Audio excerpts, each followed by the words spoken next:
Leave me alone. ಅದನ್ನ ಚೆನ್ನಾಗಿ ಅಭಿಮಾನಿಗಳು ಫಾಲೋ ಮಾಡಿದ್ರು. ಥಿಯೇಟ್ರಲ್ಲಿ ಒಬ್ಬನೇ ಬಿಟ್ಟು ಹೊಟ್ಟೋದ್ರು.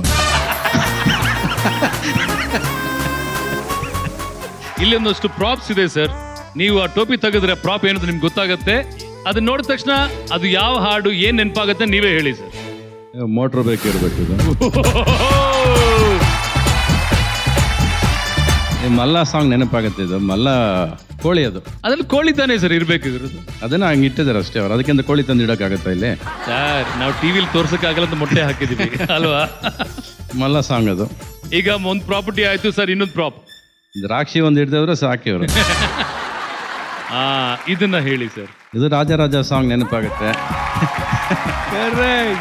ಅದು ರಾಜರಾಜ ಲಿರಿಕ್ಗೆ ತಕ್ಕಾಗೆ ಒಂದು ಕಾರ್ಡ್ಸ್ ಕಿಂಗ್ ಅಂತ ಹಾಕೊಂಡು ಆರ್ಟಿನ್ ಕಿಂಗ್ ಲವರ್ ಬಾಯ್ ಅಂತ ಹೇಳೋದಕ್ಕೆ ಅದನ್ನ ಸಾಕಷ್ಟು ಬಳಸ್ಕೊಂಡಿರ್ತೀನಿ ಸಾಂಗ್ ಅಲ್ಲಿ. ಸರಿ, ಕಾರ್ಡ್ಸ್ ನೋಡಿದ ತಕ್ಷಣ ಮಹಾರಾಜ ಅಂತ ಅನ್ಕೋಬಹುದಿತ್ತು, ಕಿರೀಟ ಮಾಡ್ಕೋಬಹುದಿತ್ತು. ಏನಾದ್ರೂ ಒಂದು ರಿಲೇಟ್ ಮಾಡ್ಬೇಕಲ್ಲ, ಲಿರಿಕ್ಗೆ ಲೈನ್ ರಿಲೇಟ್ ಮಾಡೋದಕ್ಕೆ ನಮ್ಗೆ ಇಮಿಡಿಯೇಟ್ ಆಗಿ ಚಿಕ್ಕ ಒಂದು ವಸ್ತು ಚಿಕ್ಕದು ಪ್ಲಸ್ ಅದನ್ನ ಬಳಸ್ಕೊಳ್ಳೋಂಥ ರೀತಿನೂ ಬೇಕಲ್ವಾ. ಅದೆಷ್ಟು ಸ್ಮಾಲ್ ಆಗಿದ್ರೆ ಅದನ್ನ ಇನ್ನೆಲ್ಲೆಲ್ಲೋ ಬಳಸ್ಕೋಬಹುದು. ಇಲ್ಲಿಂದ ಆರ್ಟಿಂದ ಬರೋದನ್ನು ತೆಗಿಬಹುದು ನಾವು. Fantastic sir. ಈಗ ಇನ್ನೊಂದು ಪ್ರಾಪ್ ಇದೆ ಸರ್, ಇಲ್ಲಿ ಅದು ನೀನೇ ತೆಗೆದ್ಬಿಡು. ನೀವೇ ತೆಗೀರಿ ಸರ್.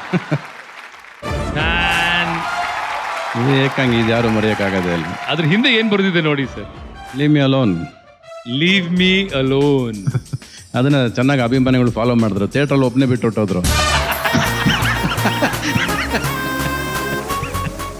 ಅದು ಮಾತ್ರ ನಿಮಗೆ ತುಂಬಾ ಹತ್ತಿರವಾದ ಸಿನಿಮಾ ಸರ್. ತುಂಬಾ ಯು ಕ್ಯಾನ್ ನೆವರ್ ತುಂಬಾ ಪ್ರೀತಿಸಿದ ಸಿನಿಮಾ ಅದು. ನಾನು